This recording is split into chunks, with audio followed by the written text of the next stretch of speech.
மலரைத்தானே நான் பறித்தது கைமொழி மீது ஏந்துகின்றது உறவைத்தானே நான் நினைத்தது இன்று பிரிவு வந்து ஏறழைத்தது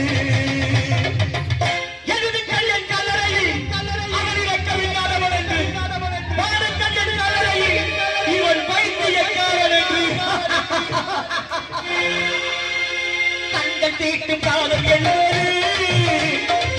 நீரை வரவழைப்பது காட்டு வந்து என்பது சித்தனாக்கி அடைய வைப்பது யாருக்காக எங்கிருந்து சொந்தம் வந்தது இன்று எங்கிருந்து நன்றி வந்தது